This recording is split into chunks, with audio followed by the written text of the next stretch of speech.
Hey there. My name is Chris Talbot, and I'm a home brewer. I've been brewing my own beer at home for about 3 years, and today I'm going to open up a beer that it was bottled about 3 weeks ago, so it's about ready. This is my T&E IPA. It turned out to be about 5.5%, which was a little lower than what I was hoping for, but and the IBUs were in the 65 range, so it should be fairly hoppy. So, bottle here, I can see just through the bottle. You might not be able to see this, I guess, but it turned out to be a fairly clear beer. So we're gonna give this a try and see how it worked out. So, definitely a carbonation here. So we'll just kind of pour this to open it up.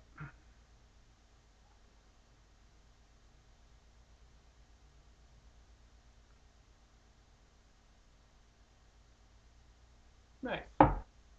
So that's not a bad little head at all on that beer. Of course, I think I got some of the yeast in there, but it turned out kind of a light amber color.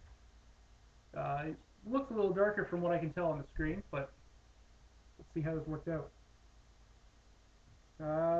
Getting a fair bit of malt as well as the hops.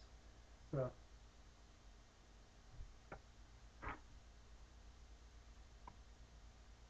now I'm just going to open up my records here. What I sec here.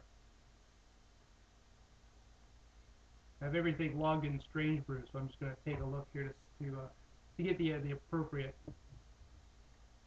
information here.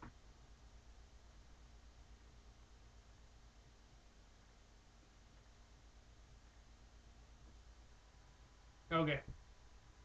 Now I brew with extract and steeped grains, so this was expected to be a little bit higher in alcohol, but it should have topped 6% easy. Should have even been closer to about 6.4%. I'm not sure. Not sure what went wrong. Maybe not as much water boiled off as expected, or maybe just the extract that I use maybe just doesn't have as great a yield as what Strange Brew expects. Uh, the hops is what I wanted to talk about. In the boil, I measure everything in grams. So in the boil, I used 28 grams of Nugget hops for 60 minutes, as well as 57 grams of East Kent Goldings for 15 minutes, and then I dry hopped it for 3 weeks with 28 grams of East Kent Goldings. So the expected IBU for this was 62.8 based on the alcohol. I haven't recalculated that, so it might be a little bit higher.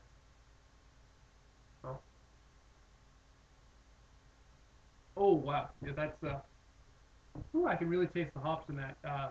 It's definitely not a hop bomb, but it's definitely the hoppiest beer I've ever made. Ah, yeah, the hops are really coming out in that, really nice. So really, this is my first experiment, just kind of talking about home brewing. I know I haven't really said too much, but I just kind of wanted to sample my beer here. I'm going to be taking this over to my home brewing buddy's place tonight as well, so both of us can check it out. Again, this is the T&E IPA. T&E for Talbot and Agates. The yeast was the Dan Star Windsor Dry Ale yeast, which I would then use a couple weeks later, or a week later, sorry, when I brewed an APA, which I need to bottle actually, and it should be ready in a couple weeks to talk about. Okay, and I think that's good.